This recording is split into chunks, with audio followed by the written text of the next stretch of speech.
Welcome to Proven Improbable. I'm your host, Maurice Jackson, and joining us today is the President and CEO of Denison Mines, Mr. David Cates. Yeah, thanks, Maurice. My pleasure. You know, David, under your tenure at Denison Mines, it has become one of the most highly regarded names in the natural resource space, specifically with your company's contributions and success in uranium.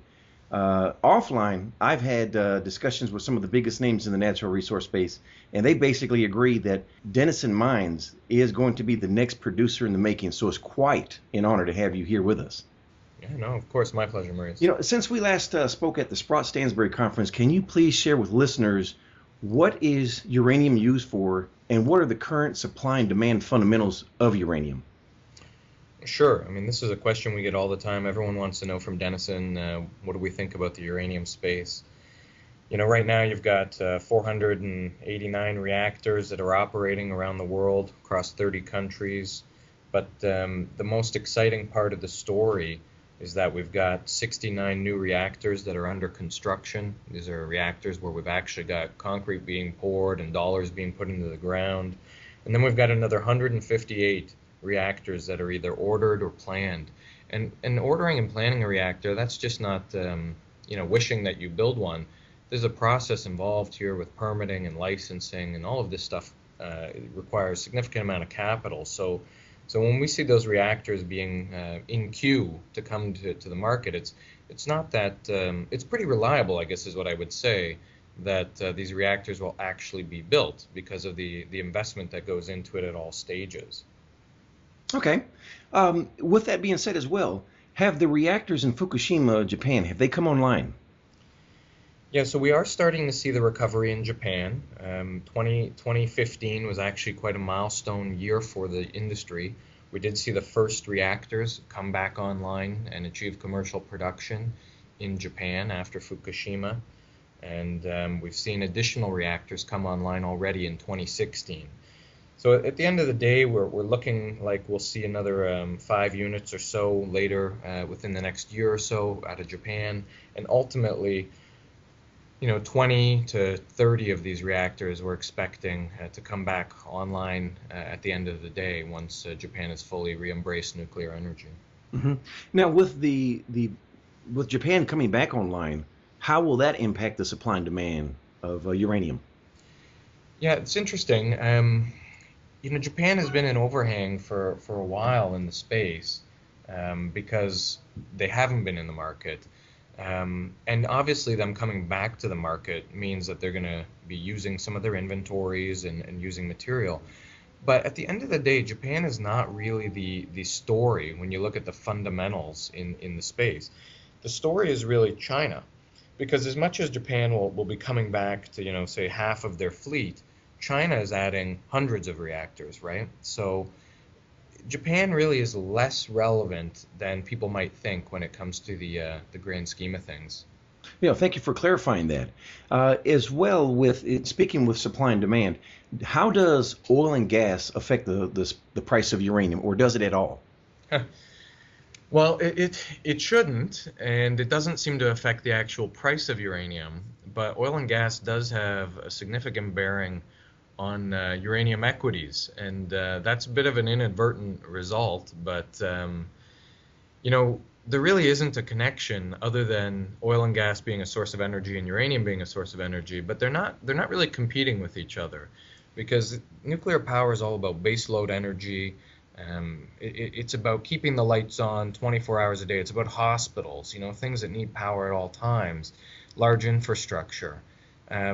And people and countries commit to nuclear energy for the reliability of it and the relatively low cost. And when they commit, they spend billions of dollars in infrastructure. Now, oil and gas is more of a variable energy source. And so when you do see sort of the regular consumption from, say, global economic activity change, then it makes sense that oil and gas also is affected, and it moves up and down. But uranium really isn't in that variable space. And so they don't really compete with each other outside of being sources of energy. Now, if you contrast that to what's going on in the equities, you'll see that uranium stocks often trade with the price of oil. And we actually were looking at Denison just in a 2-year analysis of Denison in Canadian dollar terms, and we looked at oil in Canadian dollar terms. And over the 2 years, the two have traded very closely together by the end of this 2-year window. And both are down significantly, there's no surprise with that. But by comparison, the price of uranium in Canadian dollar terms is up. And so there's been this tremendous divergence between uranium equities, and Denison's not alone. I mean, Cameco and other players have had similar trajectories.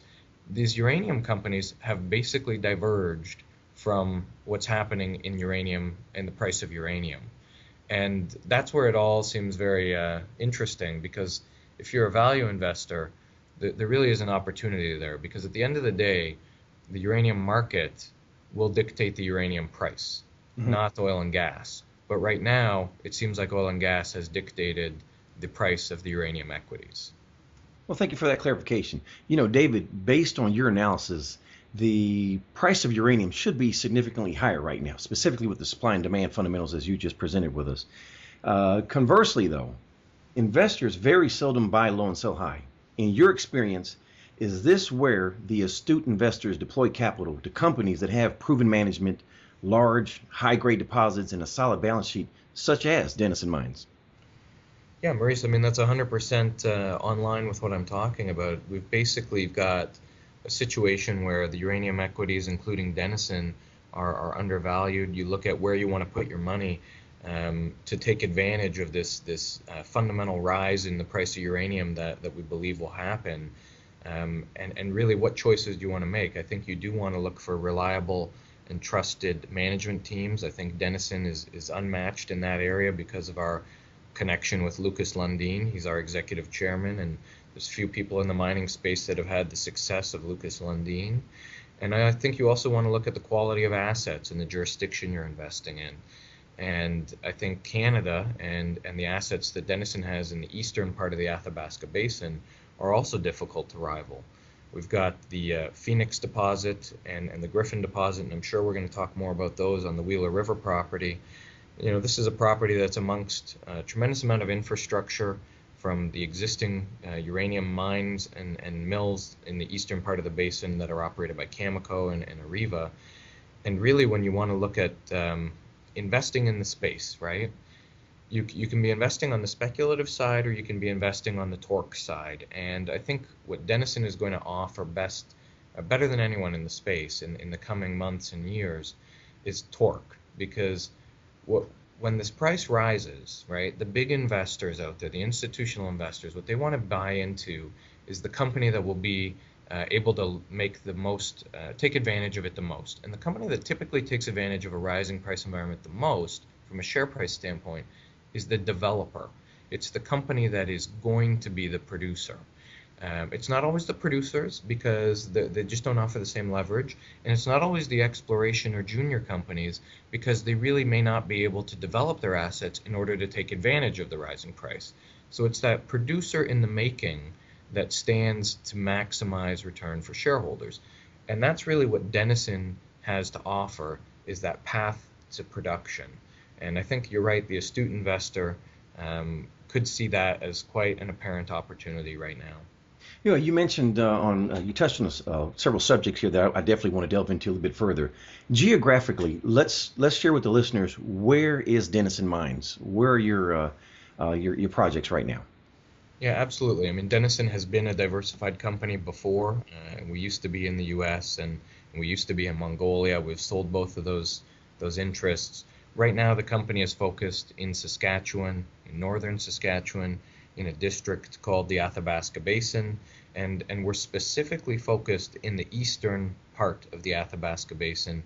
And the reason why we're there is because we think the infrastructure in that district has a meaningful impact on the economics of projects, and being able to leverage the milling and mining infrastructure in that district is critical. We're more than just an exploration company and a development company. We actually have an interest in a mill that is operating in the eastern part of the Athabasca Basin. It's the McLean Lake Mill. Our partner there is Areva. This mill is in operation right now. It's processing all of the ore from Cigar Lake, under a toll milling agreement, and that's generating cash flow from us. But that mill is in the eastern part of the basin, and we're focused there because we see a true synergy between our properties and that particular piece of infrastructure. Well, thank you for sharing that. You've mentioned the Athabasca region here. Talk to the listeners about how rich uranium is in that area compared to global. Yeah, I mean, Maurice, it's orders of magnitude higher. In Africa, you're talking in the ppms when you're dealing with grades. In the Athabasca, let me give you this comparison, just using our own deposits. In the Athabasca, you have high grade and then you have exceptionally high grade, and both are orders of magnitude higher than grades around the world. So at Phoenix, which is one of our deposits at Wheeler River, we have an average grade of 19%. Now, to compare that to deposits around the world, it only really compares to Cigar Lake and McArthur River, which are also in the Athabasca Basin. So at 19%, Phoenix, not having been developed at this point, is the highest grade undeveloped deposit in the world. Now, if you look at Griffin, which is another deposit on the Wheeler River property, it grades at 2.3%.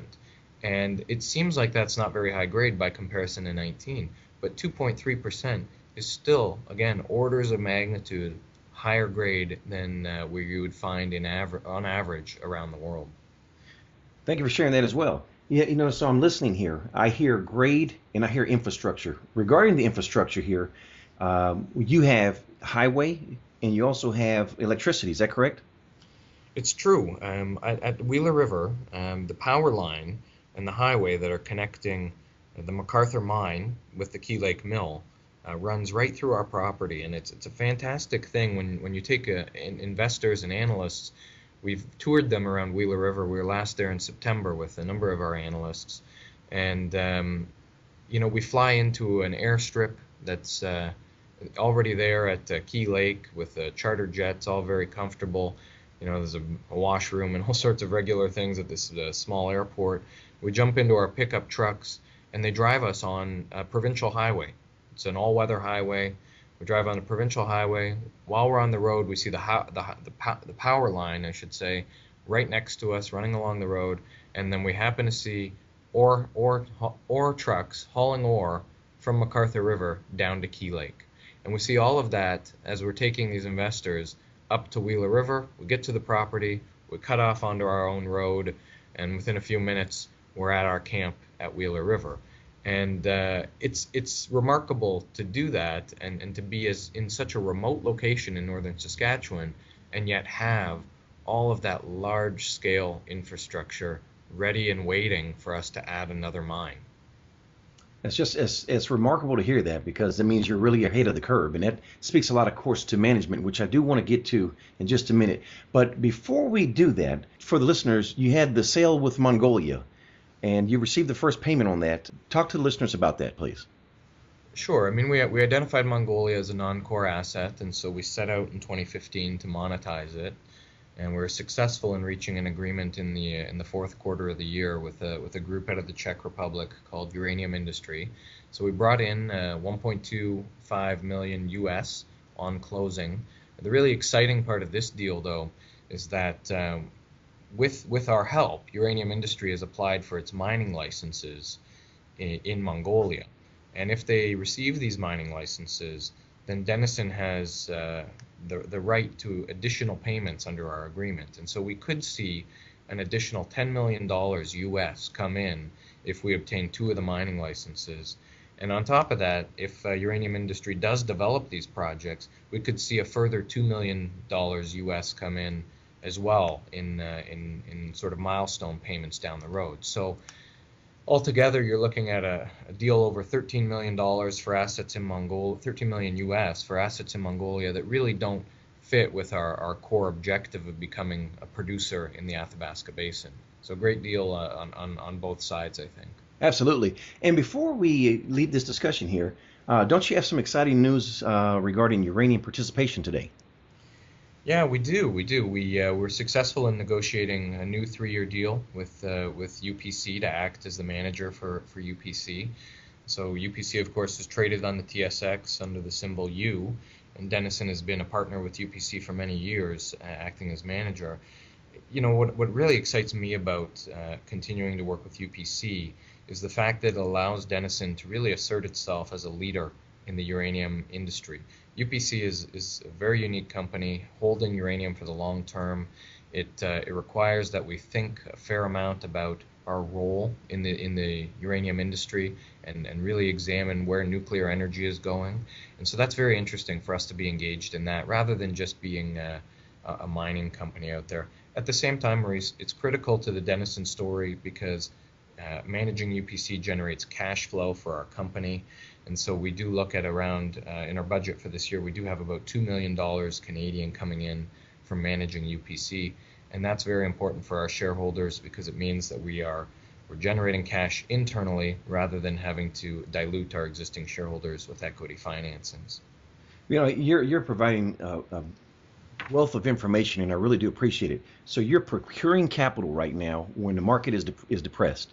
You have existing infrastructure, and I do want the audience members to take critical note of what Mr. Cates has mentioned here as well. The Denison Mine owns 22.5% stake in a mill that is germane to the task, which is very important here, meaning that it's designed for it's designed for processing, I should say, high-grade uranium, which is exactly what Denison Mines consists of. So again, kudos to you there, sir. Oh, thanks, Maurice. I mean, we're really trying to bang the drum on the story right now, and we really appreciate you being plugged into our story as well. Well, thank you. Now, just for round numbers, if we can, how much capital expenditures do you believe that you're saving by having the infrastructure, by having the mill? How much does that reduce the expenses for you? Well, it's a tough number to give, Maurice, definitely, because not every mill is created equal, and we do have a very special mill up at McLean Lake, as you mentioned, geared for processing very high-grade ores, and that doesn't come cheap. But I think when we look at the analyst community and look at the benchmark numbers that they've used to try to value the McLean mill, I think it's safe to say that most people are comfortable viewing that mill as having a replacement value somewhere around $1 billion. So, if our share of it's 22.5%, that's arguably over $200 million in value in that mill. That said, it's a 24 million pound mill, and it will be by the end of this year, and we probably won't be able to get to 24 million pounds of annual capacity. So for building a project like Wheeler River, it's hard to know exactly how much capital will save, but you're certainly talking hundreds of millions of dollars. Yes. I think this is a good maybe opportunity just for me to talk about one other really critical part of our story right now,